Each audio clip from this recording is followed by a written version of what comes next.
नमस्कार, स्वागत है आपका आवाज समाचार में। मैं हूं आपके साथ निकिता बागवान। खबरों की शुरुआत करेंगे हेडलाइंस से। नए साल में नए शिखर पर बाजार, निफ्टी बैंक निफ्टी रिकॉर्ड ऊंचाई पर बंद, मिड कैप इंडेक्स की भी नए शिखर पर क्लोजिंग। रिलायंस इंडस्ट्रीज का शेयर लाइफ हाई से थोड़ी दूर, मॉर्गन स्टैनली ने दी ओवरवेट रेटिंग, 1847 यानी 18% ऊपर के दिए टारगेट। कहा भारी भरकम इन्वेस्टमेंट के रिटर्न मिलने अब होंगे शुरू। टेलीकॉम, रिटेल और एआई डेटा सेंटर बिजनेस दिखाएंगे दम। सरकार ने करीब 42,000 करोड़ के इलेक्ट्रॉनिक कंपोनेंट मैन्युफैक्चरिंग प्रस्तावों को दी मंजूरी। डिक्सन, मदरसन, हिंडाल्को और बीपीएल जैसे कंपनियों के प्रस्ताव शामिल। Mobile, telecom, auto, consumer electronic segment पर फोकस। पीएम मोदी की अहम बैठकें आज। माइंस मंत्रालय के साथ समीक्षा बैठक खत्म। कल शाम 5 बजे कोयला मंत्रालय की करेंगे समीक्षा। इंदौर में मौत का तांडव मचाने वाले दूषित पानी में मिला गटर वाले बैक्टीरिया। 15 लोगों की मौत के बाद एनएचआरसी ने मांगी रिपोर्ट। मध्य प्रदेश हाईकोर्ट में अहम सुनवाई। आईपीएल में बांग्लादेशी क्रिकेटर खरीदने पर निशाने पर शाहरुख खान। बीजेपी नेता संगीत सोम ने शाहरुख को फिर बताया गद्दार। साजिद रशीदी ने मुसलमानों का सब्र छेड़ने की दी धमकी। ईरान में सरकार के खिलाफ सड़कों पर लोग, खामेनेई और इस्लामिक रिपब्लिक के खिलाफ हिंसक प्रदर्शन, 7 लोगों की मौत।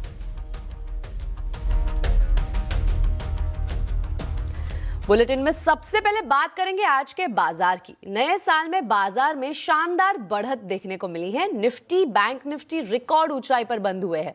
मिड कैप इंडेक्स की भी नए शिखर पर क्लोजिंग हुई है। निफ्टी ऑटो, निफ्टी मेटल और निफ्टी इंफ्रा भी नए शिखर पर है। बाजार में आज कैसे आई है ये तेजी, बता रही है कंचन नौटियाल। साल 2026 का पहला शुक्रवार और इस हफ्ते का आखिरी कारोबारी दिन, क्या लाजवाब गेन्स यहां पे देखने को मिले हैं। सबसे पहले अगर हम मॉर्निंग की बात करें तो यहां पे निफ्टी बैंक ने एक अच्छा ऑल टाइम हाई दिखाया और अब निफ्टी भी जो क्लोज है वो अपने ऑल टाइम हाई पे जाके हुआ है। निफ्टी में देखिए 26,328 के लेवल को छू लिया है। अच्छी खासी शुरुआत हमें साल 2026 की देखने को मिल गई है, फाइनली हम बोल सकते हैं। इसके चलते ही पूरे बाजार का जो मोमेंटम है हमें एक पॉजिटिव साइड में देखने को मिला है। मिड कैप में शानदार गेन्स है, बैंकिंग में अच्छा खासा इजाफा, सेंसेक्स एक अच्छी खासी लीड लेते हुए बड़ा है। उसके अलावा अगर हम बात करें मेटल पैक की, यहां पे तो रैली रुकने का नाम ही नहीं ले रही और आज भी वही मोमेंटम आज यहां पे देखने को मिला है। रियलिटी पैक में शानदार तेजी है। ऑलमोस्ट आप देखेंगे तो सारे ही शेयर्स, सारे ही सेक्टर्स अच्छी खासी गेन्स के साथ बंद हुए हैं।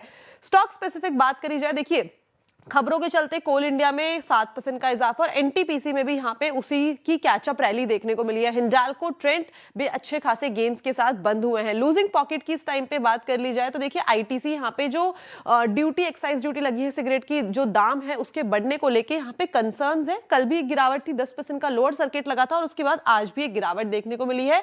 नेस्ले इंडिया एक रिफ्लेक्स एक्शन यहां पे देखने को मिल रहा है। कोटक महिंद्रा बैंक और श्रीराम फाइनेंस में हल्की फुल्की गिरावट आज के सत्र में देखी गई है। मिड कैप का नजारा देखा जाए तो एसजेवीएन, आईडीबीआई बैंक, यहां पे खबर थी, उसके बाद ये शेयर जो है वो बढ़ता हुआ दिखाई दिया है। एनएलसी इंडिया और टोरेंट पावर भी अच्छी खासी बढ़त के साथ बंद हुए हैं। लोअर साइड की बात करी जाए, नहीं गिरने वाले शेयर्स की बात करी जाए तो एपीएल अपोलो ट्यूब्स, यहां पे कल भी गिरावट थी, यहां पे आज भी गिरावट देखने को मिली है। एमआरपीएल, पीबी फिनटेक और टाटा कम्युनिकेशन हमें स्लाइटली लूजिंग स्ट्रीक में जाते हुए बंद हुए, लेकिन ओवरऑल बाजार का मोमेंटम जो देखा गया है काफी शानदार देखा गया है। और शुक्रवार है, वीकेंड आने वाला है, उससे पहले बाजार ने एक अच्छा खासा मौका दे दिया है जश्न मनाने का कि वीकेंड में अच्छे से इंतजार कर सकते हैं, बिकॉज निफ्टी और बैंक निफ्टी दोनों में ही एक नया ऑल टाइम हाई देख लिया है। जैसे कंचन ने बताया, बाजार में न्यू ईयर का जोश दिख रहा है। बजट को लेकर भी कुछ इशारे मिलने लगे हैं। ऐसे में आज आवाज अड्डा में हम इसी पर चर्चा कर रहे हैं। बजट एंड बाजार, जोश जोरदार। जरूर जुड़िए शाम 7:57 पर। तो मॉर्गन स्टैनली की रिपोर्ट के बाद रिलायंस इंडस्ट्रीज में तेजी देखी गई है। जी हां, शेयर रिकॉर्ड हाई के करीब है। मॉर्गन स्टैनली की क्या है ये रिपोर्ट, बता रहे यतिन मोता। जी, मॉर्गन स्टैनली की एक ओवरवेट रिपोर्ट आई है रिलायंस इंडस्ट्रीज पे, जहां वो अपना लक्ष्य रख रहे हैं लगभग 1850 रुपए के आसपास। और अगर हम बात करें तो ये जो बुलिश स्टांस मॉर्गन स्टैनली का रहा है काउंटर पे, आगे जाके उनको लगता है कि जो अर्निंग्स ग्रोथ हैं, रिटर्न रेशियोज़ हैं, यहाँ काफ़ी शानदार बढ़त रहने वाली है। इनफैक्ट जो कंपनी का पिछले 30 साल का रिकॉर्ड है, यहाँ फिर से एक बार एक बड़ा मोनेटाइजेशन होने वाला है, जहाँ कंपनी लगभग $80 बिलियन के इन्वेस्टमेंट्स को मोनेटाइज करेगी और कहीं ना कहीं इससे कंपनी के शेयर होल्डर्स के लिए वैल्यू क्रिएट हो सकती है।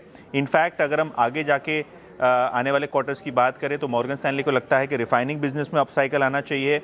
जो टेलीकॉम बिजनेस है, यहाँ आरपू हाइक और जो टैरिफ हाइक है, इसकी बातें चल रही हैं और रिटेल ग्रोथ Q2 2026 में आपको आती हुई नज़र पड़ सकती है। इसके अलावा जो न्यू एनर्जी बिजनेस है, जहां हम देख रहे हैं कि रिन्यूएबल्स पे कंपनीज का फोकस बढ़ रहा है और अगर हम कंपनी की बात करें तो IPO जियो का अनाउंस ही किया हुआ है, जिसके कारण आने वाले क्वार्टर्स में काफ़ी ज़्यादा अनलॉकिंग शेयर होल्डर्स के लिए होती हुई नज़र पड़ेगी। और अगर हम बात करें तो आर्टिफिशियल इंटेलिजेंस और डिजिटल स्पेस में भी कंपनी का निवेश बहुत बड़ा है, जिससे आगे जाके वैल्यू क्रिएशन हो सकती है। तो इन सारे पहलुओं को मद्देनजर रखते हुए मॉर्गन स्टैनली ने अपना स्टांस ओवरवेट रखा हुआ है। अब आपको बता दें, तीसरी तिमाही के नतीजों का सीजन शुरू होने वाला है। इस बार आईटी सेक्टर के नतीजों पर बाजार की खास नजर रहेगी। Q3 में आईटी सेक्टर से क्या उम्मीदें हैं, MOFSL के पोल के बारे में बता रही है कंचन नौटियाल। डेफिनेटली अगर आईटी सेक्टर, देखिए काफी ज्यादा बजिंग में तो हमने देखा ही है, चाहे वो हम बात कर ले मैक्रो अनसर्टेनिटी की या फिर ट्रेड डील की, तो ये सेक्टर सबसे पहले फोकस में आ जाता है। इसके बाद देखिए Q3 के नंबर्स आने वाले हैं। मानना ये है मोतीलाल ओसवाल का कि नंबर्स इस क्वार्टर में हमें म्यूटेड देखने को मिलेंगे, बिकॉज यहाँ पे एक सीजनल फॉरलॉग ही हमें देखने को मिलता है। वही रिफ्लेक्शन हमें तीसरी तिमाही के नंबर्स में भी देखने को मिलेगा। अगर लार्ज कैप आईटी की बात करी जाए तो देखिए क्वार्टर ऑन क्वार्टर बेसिस पे वहां पे कांस्टेंट करेंसी टर्म में रेवेन्यू में करीबन आधा से करीब 2.5% की ग्रोथ देखने को मिल सकती है। लेकिन इसके कंपैरिजन में जो मिड टर्म की बात करी जाए या मिड कैप्स की बात करी जाए तो वो आउट परफॉर्म करते हुए दिखाई दे सकते हैं। 3.5% की ग्रोथ रेंज जो है वहां दिखाई दे सकती है। अगर ओवरऑल सेक्टर्स की बात करी जाए तो वहां पे 7.5% से लेके 8% ग्रोथ की उम्मीदें जताई जा रही है और EBIT और पैट भी 7% तक बढ़ता हुआ नजर पड़ सकता है।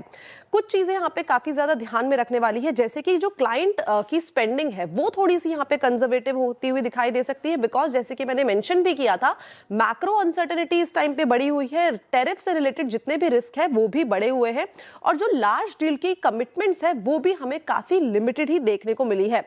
लेकिन अच्छी चीज ये है कि जो AI है वो मीडियम टर्म में हमें अच्छा खासा एक ट्रिगर जो है वो बनता हुआ दिखाई दे सकता है, बिकॉज ग्रेजुअली हम देख रहे हैं कि ये जो AI है वो पायलट से अब स्केल डिप्लॉयमेंट और सपोर्ट कर रहा है बड़ी बड़ी जो पाइपलाइंस है उसको। फंडिंग भी हमें अच्छी खासी आती हुई दिखाई दे सकती है, लेकिन मार्जिन थोड़े से प्रेशर में रह सकते हैं तीसरी तिमाही में। अगर बात करी जाए TCS, विप्रो, कोफॉर्ज, हेक्सावेयर और पर्सिस्टेंट की, यहाँ पे हमें डिक्लाइन देखने को मिल सकता है। लेकिन टेक महिंद्रा और HCL टेक की बात करें तो यहाँ पे इंप्रूवमेंट है। टॉप पिक्स की अगर मैं बात कर लूं और आउटलुक की बात कर लूं तो रेवेन्यू टर्म्स में, कांस्टेंट करेंसी टर्म्स में TCS में 0.5%, इन्फोसिस में 0.3%, HCL टेक में 2.3%, साथ ही अगर बात करी जाए विप्रो की तो 1.5%, यहाँ पे LTI में 2.2% और टेक एम में 0.5% की बढ़ोतरी देखने को मिल सकती है। जिसके बाद उनका कहना है कि इन्फोसिस, टेक महिंद्रा, कोफॉर्ज और हेक्सावेयर को इस टाइम पे पसंद आ रहा है, लेकिन ओवरऑल अगर हम समझे तो नंबर्स म्यूटेड देखने को मिलेंगे। बढ़ते हैं अगली खबर की ओर। सरकार ने इलेक्ट्रॉनिक कंपोनेंट मैन्युफैक्चरिंग स्कीम के तहत 22 नए प्रस्तावों को मंजूरी दी है। इसमें डिक्सन, मदरसन, हिंडाल्को जैसे नाम शामिल हैं। इन परियोजनाओं में कुल 41,863 करोड़ रुपए का निवेश होगा। ज्यादा डिटेल्स के लिए हमारे साथ जुड़े संवाददाता असीम मनचंदा। असीम, बताइए ECMS के तहत कितने प्रस्तावों को मंजूरी मिली है? सरकार भारत में इलेक्ट्रॉनिक कंपोनेंट मैन्युफैक्चरिंग को बढ़ावा देना चाहती है। इसके लिए सरकार ने PLI स्कीम की शुरुआत की हुई है। इस स्कीम के तहत सरकार ने आवेदन मंगाए थे, बहुत सारे आवेदन सरकार को मिले। अब सरकार ने उनको मंजूरी देने की शुरुआत भी कर दी है। पहले चरण में सरकार ने करीबन 5,000 करोड़ रुपए के प्रोजेक्ट्स को मंजूरी दी थी। दूसरे चरण के अंदर सरकार ने करीब 7,000 करोड़ रुपए के प्रोजेक्ट्स को मंजूरी दी और अब ये तीसरा चरण है जहाँ पर सरकार ने 22 कंपनियों के करीबन 44,000 करोड़ रुपए के प्रोजेक्ट्स को हरी झंडी दी है। ये कंपनियां भारत के अंदर ही PCBs, लिथियम आयन से बैटरी, सेल्स, इन सब का उत्पादन करेंगी, जिससे भारत आत्मनिर्भर होने की दिशा में आगे बढ़ेगा। खासतौर पे ये भी बता दूं कि जिन प्रोजेक्ट्स को मंजूरी मिली है इसमें मदरसन का नाम शामिल है, इसमें टाटा इलेक्ट्रॉनिक्स का नाम शामिल है, इसके साथ साथ BPL का नाम शामिल है और डिक्सन के 2 प्रोजेक्ट्स हैं जिनको की मंजूरी सरकार ने यहाँ पर आज दी है। कंपनी अगले 7 महीने से लेकर के 1 साल के अंदर अपने प्रोडक्शन की शुरुआत यहाँ पर कर देंगी। तो भारत का यही लक्ष्य है कि देश को इलेक्ट्रॉनिक्स के अंदर आत्मनिर्भर बनाया जाए, आयात कम हो और एक भारत बड़े मैन्युफैक्चरिंग हब के तौर पर बन करके उभरे। शुक्रिया असीम इस पूरी जानकारी के लिए। आज शेयर बाजार में कोल और माइनिंग से जुड़े शेयरों में जोरदार एक्शन दिखा है। दरअसल प्रधानमंत्री नरेंद्र मोदी कोल और माइनिंग सेक्टर की समीक्षा कर रहे हैं। ज्यादा डिटेल्स के लिए चलते हैं हमारे economic policy editor Lakshman Roy के पास। लक्ष्मण जी बताइए, आज किस सेक्टर की समीक्षा हुई है और इसमें क्या चर्चा हुई है? देखिए, दरअसल आज जो समीक्षा हुई है वह माइनिंग सेक्टर को लेकर हुई है, कल कोल सेक्टर को लेकर समीक्षा होगी और कल यानी 1 जनवरी को शिपिंग सेक्टर के लिए समीक्षा हुई।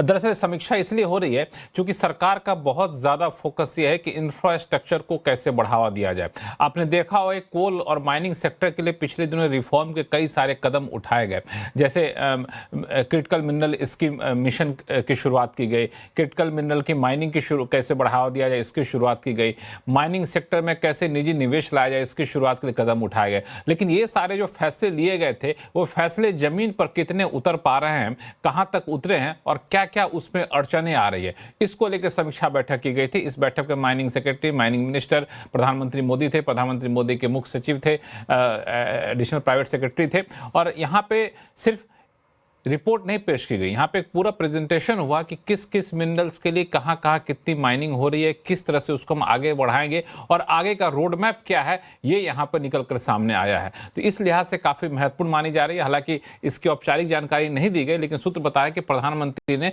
इस पूरे माइनिंग सेक्टर को और ज़्यादा रफ्तार देने के लिए, माइनिंग को और ज़्यादा बढ़ावा देने के लिए, खासतौर से क्रिटिकल मिनरल को बढ़ावा देने के लिए कुछ ज़रूरी दिशा निर्देश दिए हैं। दूसरा, कल होगा कोल सेक्टर को लेकर, इसलिए कोल सेक्टर भी काफी ज्यादा फोकस में रहने वाला। कोल सेक्टर में कैसे लोगों के पास जो कैप्टिव कोल ब्लॉक है अपनी इंडस्ट्री में इस्तेमाल करने के अलावा बच जा रहा है, तो कैसे उसको बाहर आप बेच सकते हैं, कोल एक्सचेंज कैसे लाया जाए, कैसे बाहर के निवेशकों को लाया जाए कोल सेक्टर में, इस पे चर्चा होगी। तो अगले 2 दिनों तक माइनिंग और कोल सेक्टर पर खास फोकस रहने वाला है। बिल्कुल जी लक्ष्मण जी, बहुत बहुत शुक्रिया इस पूरी जानकारी के लिए। सरकार ने 4 नए लेबर कोड के ड्राफ्ट नियम जारी किए हैं। क्या महंगाई के इस दौर में टेक होम सैलरी का कम होना सही होगा? ऐसे ही सवालों के जवाब चाहिए तो देखना मत भूलिए आज का कंज्यूमर अड्डा शाम 5:57 पर। इसी के साथ आवाज समाचार में वक्त हो चुका एक छोटे से ब्रेक का। खबरें आगे और भी है, जुड़े रहिए हमारे साथ। ब्रेक के बाद फिर एक बार स्वागत है आपका आवाज समाचार में। आईपीएल की टीम केकेआर में बांग्लादेशी खिलाड़ी मुस्तफिजुर रहमान को जगह देने को लेकर शाहरुख खान विवाद में आ गए हैं। बीजेपी नेता संगीत सोम और कुछ धर्मगुरुओं ने शाहरुख खान को देश विरोधी और गद्दार बताया है। शाहरुख ने अभी इस पर कोई प्रतिक्रिया नहीं दी है, लेकिन मुस्लिम धर्मगुरु और विपक्षी दल शाहरुख के समर्थन में उतर गए हैं। बांग्लादेश में हिंदुओं पर हो रहे अत्याचारों के बीच आईपीएल 2026 के लिए कोलकाता नाइट राइडर्स के बांग्लादेशी क्रिकेटर मुस्तफिजुर रहमान को खरीदे जाने को लेकर उठा विवाद बढ़ता ही जा रहा है। बीजेपी नेता संगीत सोम ने अपने पुराने बयान को दोहराते हुए एक बार फिर शाहरुख खान पर तीखा हमला बोला और उन्हें गद्दार करार दिया। हालांकि उनकी खुद की पार्टी इस मामले में उनके साथ खड़ी नहीं दिख रही है। बहुत सी चीजें हो रही है जो यहाँ तक पता भी नहीं चल रही है। वहाँ भारत विरोधी नारे लगाए जा रहे हैं, भारत के प्रधानमंत्री को गाली दी जा रही है। उसके बावजूद शाहरुख खान जैसे गद्दार लोग, मैं इन्हें गद्दार इसलिए कह रहा हूँ कि इनके पास जो भी है आज भारत का दिया हुआ है, भारत की जनता का दिया हुआ है, लेकिन ये पैसा लगाते हैं कहाँ? जो देश भारत के खिलाफ काम कर रहा है उसके खिलाड़ी पे पैसा लगाएंगे, रहमान जैसे खिलाड़ी पे लगाएंगे। मैं शाहरुख खान जैसे लोगों को कहना चाहता हूं कि वो कामयाब नहीं हो पाएंगे इसमें, किसी भी कीमत पे वो यहाँ रहमान को खिला नहीं पाएंगे, ये एयरपोर्ट पार नहीं करा पाएंगे, एयरपोर्ट से बाहर कदम नहीं रख पाएगा रहमान। किसी की राष्ट्रवाद के ऊपर, किसी की राष्ट्रीयता के ऊपर किसी को अधिकार नहीं प्रश्न उठाने का। शाहरुख खान के राष्ट्रवाद पर कोई प्रश्न नहीं है। किसी की कोई निजी राय हो सकती है, हो, परंतु बांग्लादेश के जो खिलाड़ी को खिलाने की बात है, खेल और राजनीति को आपस में मिला लेना चाहिए। हालांकि सोम के समर्थन में खड़े होने वालों की भी कमी नहीं।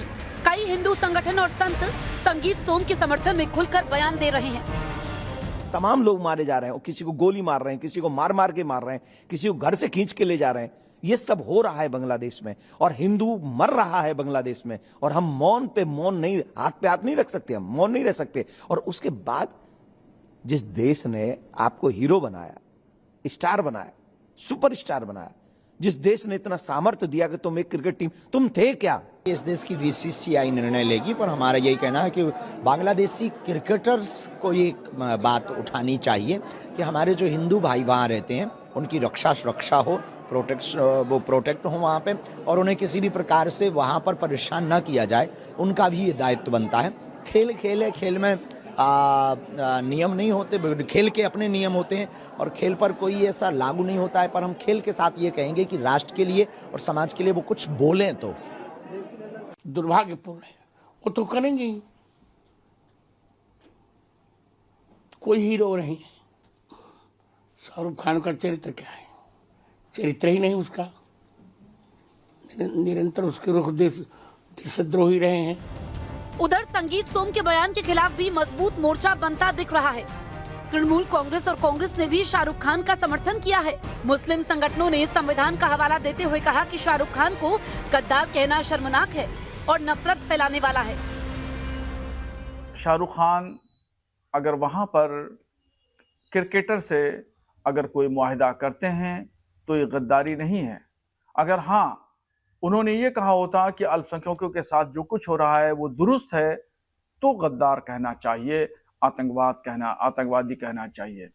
मगर इन तमाम चीज़ों को बगैर गौर व फिक्र किए हुए शाहरुख खान को गद्दार कहना या आतंकवादी कहना ये कतई दुरुस्त नहीं है। किसी सूरत पर इसको सही करार नहीं दिया जा सकता। ये क्रिकेट टीम उनकी है, वो किसको इसमें खिलाना चाहते हैं, किसको नहीं खिलाना चाहते हैं। अगर वो संविधान के खिलाफ करेंगे तो कानून देखेगा ना उनको, सरकार समझेगी ना उनको। आप कौन हैं, आपकी अपनी हैसियत क्या है जो आप विरोध कर रहे हैं कि साहब शाहरुख खान को ऐसा नहीं करना चाहिए। पिछले महीने अबू धाबी के आईपीएल के मिनी ऑक्शन में 7 बांग्लादेशी खिलाड़ियों का नाम शामिल था, जिनमें से 6 खिलाड़ियों को किसी फ्रेंचाइजी ने नहीं खरीदा। लेकिन तेज गेंदबाज मुस्तफिजुर रहमान को कोलकाता नाइट राइडर्स ने 9 करोड़ 2 लाख रुपए में खरीद लिया था। लेकिन बांग्लादेश में हिंदुओं पर जारी हिंसा ने भारत के लोगों में भी आक्रोश भर दिया, जिसके चलते आईपीएल में एक खिलाड़ी की एंट्री ने खेल से निकलकर राजनीति, धर्म और राष्ट्रवाद की बहस को और गहरा कर दिया है। बढ़ते अगली खबर की ओर। इंदौर में दूषित पानी पीने से हुई मौतों का आंकड़ा बढ़ता जा रहा है। स्थानीय लोग और अस्पताल की रिपोर्ट के आधार पर मरने वालों की संख्या 15 बताई जा रही है, जबकि 200 से ज्यादा लोग बीमार हैं। अस्पताल की रिपोर्ट से यह भी पता लगा है कि मौतों की वजह पानी में बैक्टीरिया का मिलना है। प्रभावित इलाके में नल के पानी में सीवर का पानी मिक्स हो गया था। वहीं एक जनहित याचिका पर सुनवाई करते हुए हाईकोर्ट ने कहा है कि सरकार भवानीपुरा इलाके में तुरंत साफ पानी मुहैया कराए। राष्ट्रीय मानवाधिकार आयोग ने मध्य प्रदेश के मुख्य सचिव को नोटिस भी जारी कर दिया है और 2 सप्ताह के अंदर विस्तृत रिपोर्ट मांगी है। लोकसभा में नेता प्रतिपक्ष राहुल गांधी ने कहा है कि साफ पानी एहसान नहीं, जीवन का अधिकार है। वहीं मध्य प्रदेश कांग्रेस के अध्यक्ष जीतू पटवारी ने इस घटना के लिए सरकार को जिम्मेदार ठहराया है। कैलाश विजयवर्गीय का इस्तीफा होना चाहिए। ये महापौर पर एफआईआर होना चाहिए। इसकी ये अपने पाप को छुपा नहीं सकते हैं। जो अधिकारी इसमें सम्मिलित है उन पर एफआईआर होनी चाहिए। गैर इरादतन हत्या का केस दर्ज होना चाहिए। मैं फिर से इंदौर वासियों से आग्रह करता हूं कि इस लड़ाई को पार्टी का पुट न देते हुए इंदौर की मर्यादा, सभ्यता, इसका इंदौर का न्याय का ध्यान रखते हुए हम सबको एकजुटता से दोषी लोगों को पनिशमेंट दिलवाना चाहिए। इसी खबर पर ज्यादा अपडेट के लिए हमारे साथ इंदौर से जुड़े संवाददाता मिथिलेश गुप्ता। मिथिलेश, बताइए इस वक्त इंदौर के इस पूरे मामले पर क्या अपडेट है? देखिए, भागीरथपुरा में अब तक 15 लोगों की मौत हो चुकी है। 200 से ज़्यादा लोग अस्पताल में भर्ती हैं। 32 लोग लगभग जो है आईसीयू में भर्ती हैं और एक पेशेंट वेंटिलेटर पर है। और अब तक इसमें बड़ी कार्रवाई करते हुए आज पूरे मामले में सीएम ने बड़ी कार्रवाई की है। मध्य प्रदेश के सीएम डॉक्टर मोहन यादव ने, जो अपर आयुक्त हैं और यहाँ की जो नगर निगम कमिश्नर हैं, उनको नोटिस जारी किया, उन्हें जवाब देना होगा। और जो अपर आयुक्त थे एडिशनल कमिश्नर रोहित सिसोदिया, जिनकी जिम्मेदारी बनती थी, उन्हें भी हटाने के निर्देश दे दिए। जलकार समिति के जो प्रभारी थे संजू श्रीवास्तव, उन्हें तत्काल हटा दिया गया है। इस वक्त हम जहां पर मौजूद हैं, तस्वीर आपको दिखा रहे हैं। कुछ दिन पहले गड्ढे किए गए थे, खुदाई की गई थी और दिखाने की कोशिश किया गया था कि इसी जगह से लीकेज हुआ था और इसी लीकेज से संक्रमण जो है लोगों के घरों तक पहुंच गया। आज स्थानीय पार्षद से जब बातचीत की, स्थानीय पार्षद ने कहा कि ये शुरुआती बात मानी जा रही थी, लेकिन संक्रमण कहीं और से भी पहुंच सकता है। अलग अलग जहां पे खुदाई की जा रही है, यानी उस वक्त जब मौतों की जानकारी सामने आई थी, लीपा पोती के लिए तत्काल खुदाई किया गया, पूरा सिस्टम लग गया और ये बता दिया गया यहां से लीकेज है। लेकिन लगभग 5 दिन का दिन अभी और 3 दिन पहले शिकायत के 8 दिन का वक्त हो चुका है और इस 8 दिन में अधिकारी इस बात का पता नहीं लगा पाए कि आखिर लीकेज कहां से हुआ था, संक्रमण वाला पानी लोगों के घर तक कैसे पहुंचा था। लोगों में गुस्सा है और जिम्मेदार हैं मंत्री कैलाश विजयवर्गीय, महापौर Pushyamitra Bhargav, commissioner Dilip Kumar Yadav, additional police commissioner Rohit Sisodia, यहाँ के जो पार्षद है कमल वाघेला, तमाम ये लोग हैं, ये वो नाम हैं जो इस मौतों के लिए जिम्मेदार हैं। लेकिन सबसे बड़ी जो जिम्मेदारी बनती थी मंत्री कैलाश विजयवर्गीय, क्योंकि नगरीय प्रशासन मंत्री है और यहाँ के स्थानीय विधायक भी हैं, तो पहली जवाबदारी तो मंत्री कैलाश विजयवर्गीय की है। दूसरी है इन सभी लोगों पर को लेकर कहीं ना कहीं अब जब नाराजगी नजर आ रही है, लोगों को गुस्सा फूट रहा है और ये जो जिम्मेदार लोग हैं, जिम्मेदार जो नेता हैं, ये कहते हुए नजर आ रहे हैं कि जिम्मेदारी अधिकारियों की थी, अधिकारियों से चूक हो गई, अधिकारियों पे कार्रवाई कर रहे हैं। तो माफ कीजिएगा मंत्री कैलाश जी, और दूसरा महापौर जी इसलिए लगा रहे हैं क्योंकि आप लोग जी लगाकर घूम रहे हैं, आप लोग के नाम के आगे जी लगाया नेताजी, और यही नेताजी लोग के चक्कर में इन्हीं लोगों की वजह से 15 लोगों की जान चली गई, 15 बेगुनाह लोगों की जान चली गई। और ये बड़ी बड़ी गाड़ियों से घूमते रहे, होटल लगा के घूमते रहे, काफिले के साथ घूमते रहे, और जब लोगों की मौत होना शुरू हो चुकी उसके बाद पहुंचते हैं यहाँ पे। काफी चिंताजनक है ये, क्योंकि इंदौर को काफी साफ शहर के तौर पर जाना जाता है। बढ़ते हैं अगली खबर की ओर। बांग्लादेश में हिंदुओं पर अत्याचार थमने का नाम नहीं ले रहा है। बांग्लादेश में फिर से एक हिंदू शख्स को जलाने का मामला सामने आया है। पुलिस के मुताबिक हमलावरों ने धारदार हथियारों के साथ वार करने के बाद पीड़ित के सर पर पेट्रोल डालकर आग लगा दी। देखिए ये रिपोर्ट।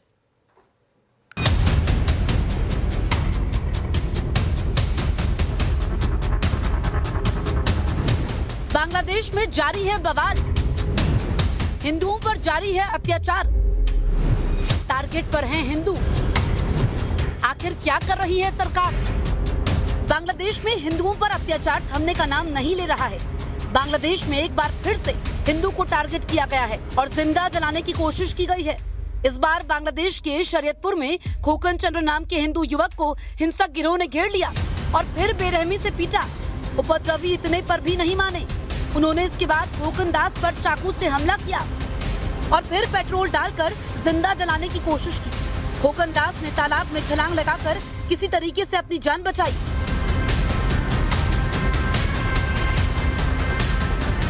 बांग्लादेश में ढूंढ कर हिंदुओं को टारगेट किया जा रहा है। 2 हफ्ते में चौथे हिंदू शख्स को निशाना बनाया गया, लेकिन बांग्लादेश की नेशनल सिटीजन पार्टी यानी एनसीपी कह रही है कि जमात हिंदुओं के खिलाफ नहीं है। एनसीपी हिंदुओं पर हिंसा को स्थानीय घटना करार दे रही है। don't think Jamaat is a radical party. Jamaat is highly moderated after July uprising, and if you see the Dakshu election or other student unions election, Jamaat-led student party, Islamic Chhatra Shibir, get a huge victory, and they made an alliance, liberal alliance. So we believe that Jamaat are focusing on very liberal politics, and that's why we make coalition with them. Bangladesh में हिंदुओं पर हो रहे जुल्म को लेकर कांग्रेस ने भारत सरकार पर निशाना साधा है और सवाल किए हैं। हिंदुओं पर जिस तरीके के अत्याचार हो रहे हैं, उनकी प्रॉपर्टी फूकी जा रही है, उनके बिजनेस समाप्त किए जा रहे हैं और उनको वहाँ से खदेड़ने की कोशिश है, और ये भयभीत करने के क्रम में जो है श्रृंखलाबद्ध तरीके से ये चौथा युवक है जो रिपोर्टेड है जिसकी हत्या हुई है, तो ये अत्यधिक चिंता का विषय है। मैं तो कहूँगा कि फेलियर है हमारी सरकार का। जो बड़ा वहाँ हिंदू हिंदू कहते हैं, हिंदुओं को बांटते हैं और ये कुछ कर नहीं पाएंगे, और बहुत दुखद घटना है। आज जिस तरह से चाकू मारा गया और जलाया गया, हमारी सरकार को एक्शन लेना चाहिए। बहरहाल सियासत अपनी जगह है और असलियत अपनी जगह। सच तो यह है कि बांग्लादेश में कट्टरपंथी हिंदुओं को टारगेट कर रहे हैं और वहां की यूनिट सरकार हिंदुओं की रक्षा करने में नाकाम है।